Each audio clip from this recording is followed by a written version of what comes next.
ভীষণ রাগী। ওরে বাবা, রাজা মশাই ভীষণ রাগী, জানলে দেবে ফাঁসি।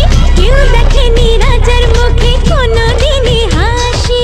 রাম গরুরের ছানা নাকি?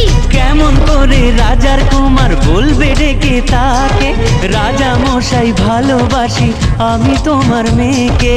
তাহলে তো ভীষণ বিপদ। এখন কি করে বলে সে আসল কথা, ভেবে ভেবে রাজকুমারীর মনে ব্যথা।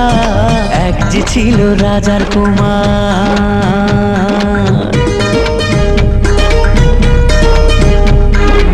ওদিকে সেই অন্য দেশে রাজার কুমার এসে বিয়ের কথা বলতে এলো হবু জামাই বেশে। মনের দুঃখে শ্রাবণ এলো রাজকুমারীর চোখে। হাই, আরো বেশি